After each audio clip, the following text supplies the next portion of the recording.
카톡을 보냈다. 읽음일이 떴다. 답이 없다. 여기서부터 문제가 시작된다. 정확히 말하면 일십이 문제가 아니다. 읽음 표시 옆에 생기는 빈칸, 그 빈칸이 문제다.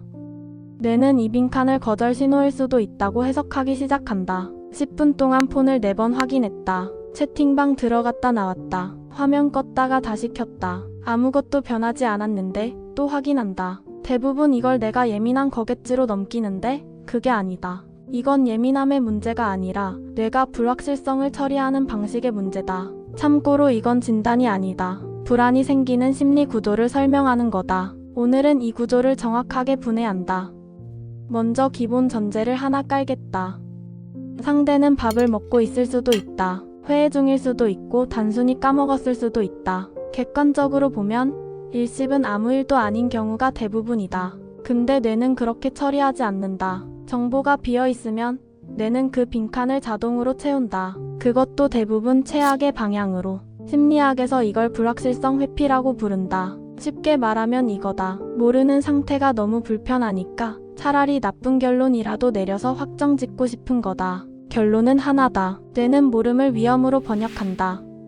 나한테 화난 거겠지. 식은 거구나. 이 문장이 떠오르는 순간 뇌는 추측을 확신으로 바꿔버린다. 여기서 핵심은 이거다. 확실한 거절은 아프지만 끝이 난다. 불확실한 침묵은 끝이 나지 않는다. 즉 답장이 아니라 빈칸이 불안을 만든다. 그래서 내가 계속 돌아가고 확인하고 싶어진다. 그런데 왜 하필 카톡인가? 전화 안 받는 건 비교적 쉽게 넘기면서 일십은 왜 이렇게 꽂히는가? 이유가 있다. 읽음 표시가 뜨는 순간 하나가 확정된다. 상대가 내 말을 봤다. 이때부터 상황이 묘해진다. 봤다는 사실이 확인된 상태에서 반응이 없으면 뇌는 이걸 단순 지연으로 처리하지 않는다. 대화가 아니라 평가로 전환되는 거다. 봤는데 왜 아무 말이 없지? 뭐라 답할지 고민하는 건가? 아니면 답할 가치가 없다고 판단한 건가? 메시지 전달 기능에 확인 단서를 끼워 넣는 순간 대화는 소통이 아니라 검증이 된다. 그리고 이 구조가 뇌의 불확실성 회피를 정확히 작동시킨다. 읽음일은 대화가 아니라 평가 상황을 만든다. 여기서부터 루프가 형성된다. 폰을 확인한다. 답장 없다. 30초 뒤에 또 확인한다. 없다. 3분 뒤에 또 없다. 그러다 갑자기 답장이 온다. 이 순간 뇌의 보상 시스템이 강하게 반응한다. 괜찮은 거였어. 긴장이 풀리고 안도감이 들어온다. 심리학에서 이 패턴을 간헐적 강화라고 부른다. 원리는 슬롯머신과 동일하다. 매번 당첨되면 금방 흥미를 잃는다. 언제 당첨될지 모르니까 레버를 계속 당기게 되는 거다.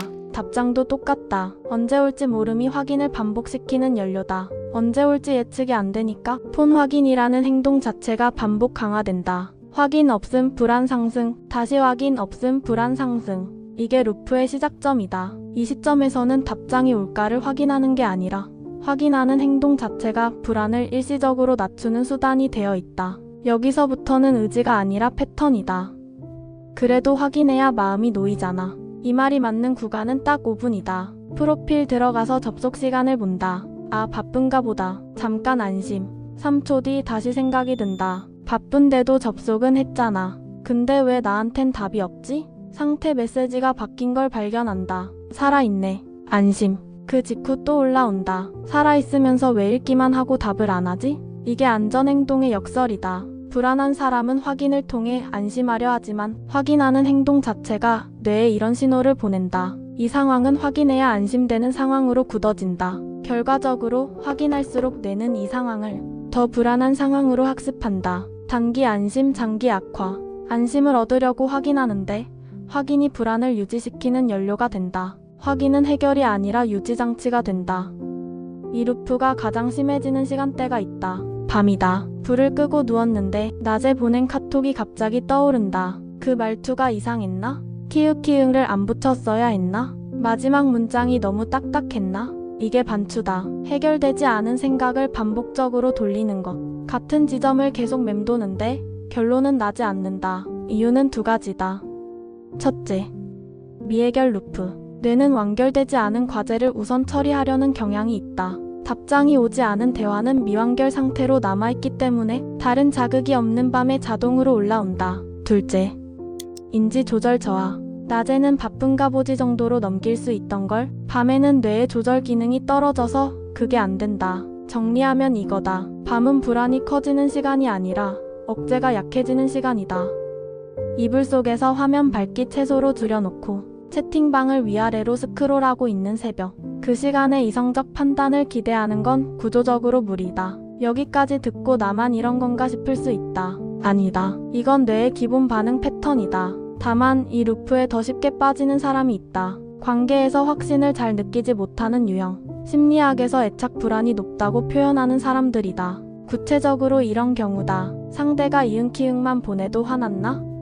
가 먼저 뜨는 사람. 일십이 오면 내용보다 이 관계가 끊기는 건 아닌가가 먼저 걱정되는 사람. 이건 성격 결함이 아니다. 과거에 반응이 없는 상황이 불편했던 경험이 있었을 수 있고 그게 이 패턴을 굳혔을 수 있다. 문제는 사람이 아니라 패턴이다. 패턴은 구조를 알면 수정할 수 있다. 여기서 하나 짚어야 할 게 있다. 나는 일십별로 신경 안 쓰는데? 이 말을 하는 사람 중에 두 유형이 섞여 있다. 하나는 실제로 안정적인 사람. 상대에 대한 신뢰가 있고 답장이 늦어도 자기 일에 집중할 수 있다. 다른 하나는 감정을 꺼버린 사람. 너무 자주 불안했던 나머지 아예 기대 자체를 차단한 경우다. 이건 평온이 아니라 회피다. 구분하는 방법은 간단하다. 답장을 기다리는 동안 다른 일에 집중이 되는가? 아니면 집중하려고 애쓰고 있는가? 답장이 왔을 때 자연스럽게 반가운가? 아니면 별것 아니었네 하고 감정 반응이 거의 없는가?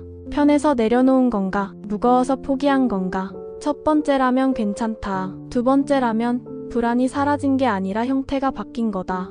여기서부터는 대응이다. 중요한 전제가 하나 있다. 이건 마인드셋으로 해결되지 않는다. 행동 환경을 먼저 바꿔야 한다. 첫 번째 트리거 차단.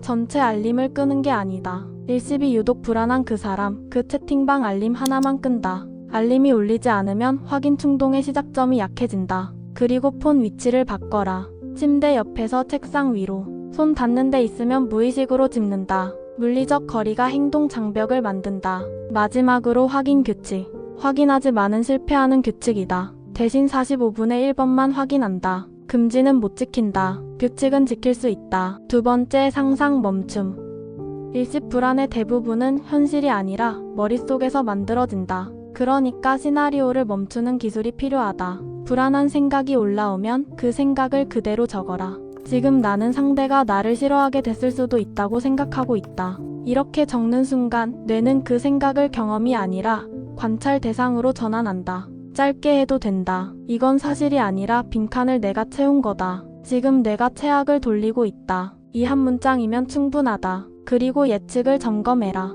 이전에도 일십당에서 불안했던 적 있었지? 그때 실제로 체악의 결과가 왔어?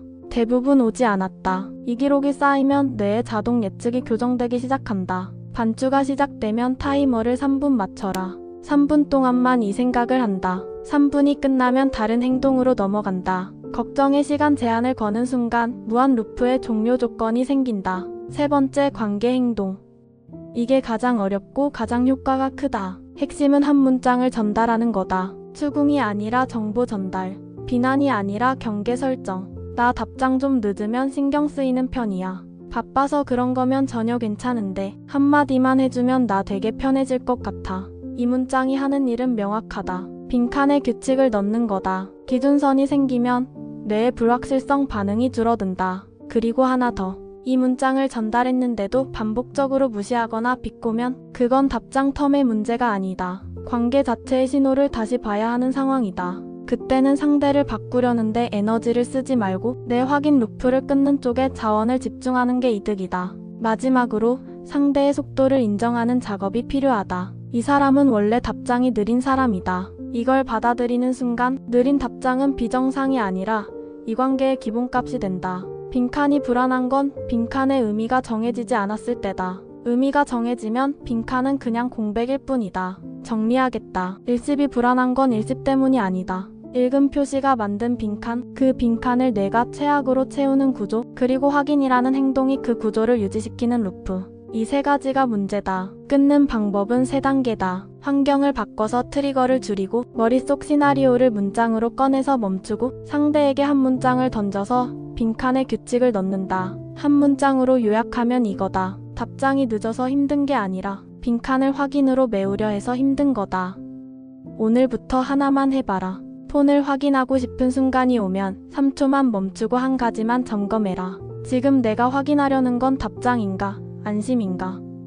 답장은 확인하면 된다. 문제는 안심이다. 안심은 확인으로 해결되지 않는다. 이 영상 보면서 이거 나 매일 하는데 싶었던 순간이 있었다면 댓글에 한 줄만 남겨줘. 하루에 폰 확인 몇 번? 솔직한 숫자 보면 아마 서로 좀 편해질 거다. 이런 심리 콘텐츠 계속 보고 싶으면 구독 한번 눌러두면 된다. 일심 말고도 폰이 만드는 불안 루프가 더 있다. SNS 스토리 반복 확인, 프로필 몰래 들어가기. 이 패턴의 심리 구조는 다음 영상에서 이어서 다룬다. 당신이 당신 편이 되는 연습. 마인드 스낵스였습니다.